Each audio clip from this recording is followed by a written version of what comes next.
Pessoal, olha só, o mês nem acabou ainda e dá uma olhada nos meus resultados. Mais de 100 mil reais em vendas usando robôs. Eu quero te mostrar como que eu faço isso. Então clica no link aqui embaixo que eu vou te mostrar o meu método que eu uso para fazer vendas todos os dias pela internet, quase no piloto automático. Clica aí no link.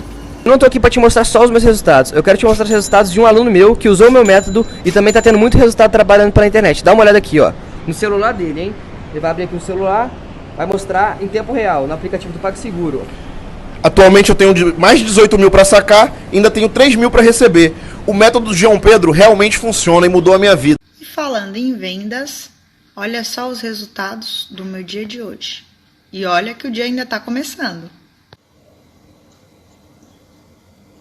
Tá bom assim? Para começar o dia?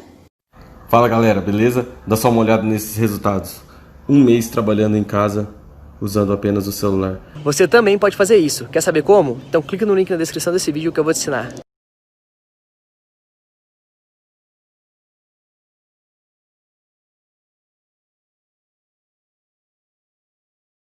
Vamos seguir que tem muito campeonato brasileiro pela frente. Estou com o Maurício Noriega, com o Rafael Rezende. Troca de passes agora vai falar de Flamengo e Atlético Paranaense. Atlético Paranaense e Flamengo, jogo também no domingo, às 4 horas da tarde, na Arena da Baixada. O Flamengo, depois de enfrentar o Palmeiras em Brasília, seguiu treinando na capital federal. Tem desfalques para esse jogo de domingo, desfalques importantes. Hoje o Flamengo, inclusive, confirmou que o Rodrigo Caio teve um problema realmente muscular no adutor, está fora desse jogo. O Diego Alves, ao que parece, também não se recuperou. O Hugo vai seguir como goleiro e o Bruno Henrique levou o terceiro cartão amarelo contra o Palmeiras e também não joga em Curitiba no próximo domingo. 3 desfalques importantes. O Rogério Ceni, que hoje faz aniversário, parabéns para o Rogério Ceni, fazendo aniversário hoje, está tentando, da sua maneira, né, Nori e Rafa, encontrar a melhor formação para o Flamengo nessa reta final. Não é fácil chegar com o campeonato em andamento. Ele tem muita desconfiança ainda do torcedor rubro-negro por conta das eliminações. O torcedor do Flamengo me parece ainda ter o ano de 2019 como alvo para esse time jogar, e não vai ser mais assim, porque 2019 já ficou para trás. O que vocês acham para esse jogo assim, de domingo? É um jogo em que o Flamengo precisa vencer para continuar brigando pelo título, mas ao mesmo tempo sabe que vai enfrentar um adversário duríssimo. O São Paulo, por exemplo, foi lá no outro domingo e empatou por 1-1, né, Nori? É um jogo decisivo para o Flamengo, como todos serão, Eric. Eu acho que o Flamengo tem o melhor conjunto de talento ainda do futebol brasileiro. Se há um clube que pode dar uma arrancada nessa reta final, porque esse é um campeonato marcado por várias arrancadas, né? Arrancadas tardias, que talvez não sejam suficientes para título, arrancadas que aconteceram muito cedo e que deixaram pelo caminho a esperança de conquista de título para outras equipes. Mas o Flamengo, ninguém tem o que o Flamengo tem de jogador com capacidade de ganhar um jogo, né? Isso pode acontecer até de superar essa ausência de unidade coletiva que o Flamengo dificilmente vai alcançar. Precisa esquecer o que aconteceu em 2019, esquecer por um momento competitivo e guardar sempre no coração, porque foi um ano histórico, para sempre no coração do torcedor do Flamengo. Mas é outro time, embora com muitos jogadores daquela campanha, uma outra realidade. Só que estão lá, Bruno Henrique, Gabriel, Pedro, Arrascaeta, Everton Ribeiro. Dificilmente a gente vai falar de qualquer time do futebol brasileiro que tem 5 jogadores que podem a qualquer momento ganhar um jogo, né? Eu acho que essa é a força que o Flamengo tem para buscar uma arrancada. Caso haja um tropeço do São Paulo, do Inter, do próprio Atlético, que está muito vivo ainda na parada, o Flamengo tem toda a condição de arrancar. E quando encaixa com tantos jogadores de talento e capacidade decisiva, é um adversário que para todo mundo ficar de olho. Mas jogar em Curitiba com o Atlético é ruim para todo mundo, né? O Atlético é um dos melhores mandantes do futebol brasileiro. Isso faz bom uso da questão do gramado sintético, como o Palmeiras está aprendendo a fazer agora também. E tem um bom time, rápido. Só que mesmo jogando fora de casa, com essa perspectiva da arrancada final, eu vejo o Flamengo até como favorito do jogo. O Rafa, são justas as críticas que o Rogério tem recebido? Ou passa muito pela expectativa que o torcedor do Flamengo criou para esse ano de novo, e aí qualquer técnico que tivesse ali que não ganhasse tudo seria alvo de críticas? Antes de mais nada, um parabéns para ele também, né? Boa lembrança, né? Falando do aniversário.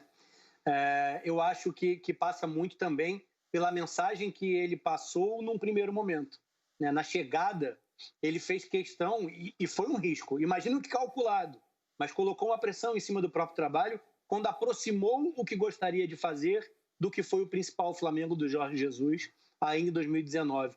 Foi nas palavras do Rogério que o Flamengo se afastaria do trabalho anterior, do trabalho do Catalão, do Domi, enfim, um jogo mais posicional, de certa forma mais moroso, mais lento em alguns momentos. E a gente falava sobre isso no Troca aqui essa semana, talvez tenha sido até ontem com o Roger, e eu conversei bastante com o Mansur também, nosso companheiro Carlos Eduardo Mansur, falando um pouco sobre isso. Eu acho que o Rogério, principalmente nesse último jogo, né, o peso que tinha o confronto contra o Palmeiras, ele foi mais Rogério do que antes. E isso é bom, porque o Nori fala das individualidades, né? O Flamengo tem jogadores que decidem que as outras equipes não têm na mesma quantidade. Mas esses caras têm que se sentir minimamente confortáveis dentro de campo. E eles já passaram por 3 treinadores diferentes na temporada. Isso dá uma embaralhada em conceitos, em ideias, em naturalidade de jogo. E o Rogério tentando emular um jogo que não é o dele, tentando aplicar uma ideia que não é a dele, ele não vai atingir a excelência de um trabalho que ele domina no dia a dia, né? A metodologia, as intervenções, o nosso papo seguiu um pouco esse caminho depois da vitória sobre o Palmeiras. O Flamengo pareceu uma equipe mais aos moldes do Rogério Ceni nessa vitória. Não foi espetacular, não é essa a questão. Foi competitiva e foi menos frágil em determinados momentos do jogo, transição defensiva, na sua organização para ter a bola e para atacar marcando no momento da perda da bola. E o primeiro gol vem de uma jogada assim, quando não só o Gabigol, que é quem rouba a bola, mas todos os outros jogadores estão muito próximos da bola que o Palmeiras tenta arrancar, né? Tenta tirar do próprio campo de defesa. Então, eu acho que é um bom presságio, um bom sinal pensando em reta final de temporada. O Rogério Ceni, treinador do Flamengo, essa semana, ele foi mais Rogério e menos Jorge Jesus, né? O discurso lá da chegada, eu acho que colocou uma pressão que era desinteressante naquele momento e colocou no trabalho dele algumas ideias, alguns conceitos que eu acho que ele não trabalhou até aqui na carreira, que não é tão longa assim, no seu maior nível, no seu melhor nível, né? Esse Flamengo foi mais seguro e passa um pouco por essas mudanças. Falando de escalação, né, eu estou vendo aqui no GE. Globo, na reportagem do nosso companheiro Fernando Freire, de Curitiba, uma provável escalação do Atlético com Santos, Jonathan, Pedro Henrique, Thiago Heleno e Abner, Alvarado, Christian, Fernando Canezin e Carlos Eduardo, o Nicão voltando e o Renato Kaiser na frente. E na escalação do Flamengo, vai gerar muita expectativa, eu imagino, para os torcedores, a questão do Gabriel jogar com o Pedro. Na entrevista coletiva pós-jogo Palmeiras, o Rogério meio que deu uma descartada nisso. Ele não consegue ver muito o Gabriel e o Pedro jogando juntos. Eu lembro que o Bruno Henrique está suspenso pelo 3º cartão amarelo. O que você acha, Nori? É possível o Gabigol e o Pedro jogarem juntos? Ou você concorda com o Rogério que o time precisa de alguém com velocidade pelos lados? Eu acho que o Gabriel, numa emergência, ele pode fazer a função do Bruno Henrique, numa emergência. Ele pode sair um pouquinho para o lado do campo e deixar o Pedro mais para a área, até porque os dois são jogadores muito técnicos, né? Sabem trabalhar fora da área, abrem espaços, saem, puxam marcação para a entrada dos jogadores que vêm com a bola dominada. Eu acho que talvez não seja um mundo ideal, porque em algum momento eles vão buscar o mesmo espaço dentro de campo, né? Porque são goleadores. Eles vão fazer uma movimentação parecida naquele lance final. Quando a bola vai se aproximando da área, a tendência é de que os dois ocupem o mesmo espaço e repitam o movimento.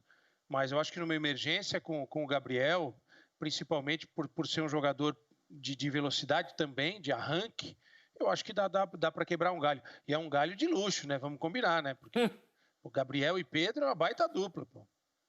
Se não for o Pedro que entre como titular, as opções são o Vitinho e o Michael. E aí eu imagino que o torcedor do Flamengo olha assim, pô, Michael, Vitinho e o Pedro no banco, mas aí tem que ver como o Rogério está pensando o jogo, né? É como o Rafa falou. O Rogério precisa ser o Rogério e não ser um cover do Jesus, né, Rafa? Eu acho que é por aí, porque o Rogério até já usou 2 atacantes. O trabalho dele no Fortaleza essa temporada tinha 2 jogadores de velocidade pelos lados e 2 atacantes por dentro. Mas tanto ele respeitava essa ideia da velocidade pelos lados, como ele pensava sempre na mobilidade por dentro. Mesmo com o Wellington Paulista, se a gente for fazer uma comparação, por mais que seja muito mais velho, ele é um jogador de mais desmarques, né, de movimentação, do que o Pedro. E eu acho que é isso que emperra. Porque se a gente pensar no Gabigol, vai falar do Gabigol partindo do lado direito. Aí você tira o Everton Ribeiro da posição em que ele se sente mais confortável. E aí você pode trazer o Arrascaeta para o lado esquerdo. E aí você usa os três com o Pedro à frente. Só que você vai ter nos lados Gabigol, que é, enfim, um jogador de mobilidade, mas não é explosivo. Não é o cara da velocidade máxima final. E do outro lado o Arrascaeta, que é um armador. Aí ele não tem um cara de velocidade pelo lado. Então é a questão do cobertor curto, que eu consigo entender que ele não queira utilizar, mas que o torcedor vai torcer o nariz no momento... O que você citou é bem óbvio, né? Vai entrar o Vitinho, vai entrar o Michael e o Pedro vai ficar no banco? A galera vai dar a reclamada, não tem jeito. E no Atlético, a boa notícia, como eu disse na escalação do Furacão, é a questão do retorno do Nicão, que jogando em casa ele tem uma patada naquele pé esquerdo, né? E que sempre assim causa muitos problemas. A gente já viu vários gols do Nicão, dele, a bola indo diretamente para o gol, ou o goleiro rebatendo e alguém pegando o rebote, né, Nori? E tem o Kaiser também, né? Que Kaiser tá fazendo gol pra caramba. Goleador. Muito bom jogador, né? Muito bom jogador, uma bela contratação. Base do Vasco. Tava bem lá no Atlético Goianiense, uma boa contratação. O cara que é daqueles jogadores que entram na área na hora certa, né? Impressionante como ele tem boa leitura de jogo e tempo de bola para fazer gol. Já que a gente falou do Renato Kaiser, que começou a carreira, foi revelado no Vasco, mas não foi aproveitado no Vasco, amanhã também tem um outro grande... Cara, olha só, tá vendo esse computador aqui? Apenas com ele e uma conexão com a internet, eu faço vendas todos os dias quase que no piloto automático. Inclusive, dá uma olhadinha nos meus resultados do ano passado. Eu filtrei do dia 1º de janeiro de 2020 até o dia 31 de dezembro de 2020. E como você pode ver aqui, eu fiz mais de 1,5 milhão em vendas, mais de 1,5 milhão em comissões, trabalhando 100% online. Você quer aprender como que eu faço isso? Então clica no link aqui embaixo desse vídeo e vem comigo.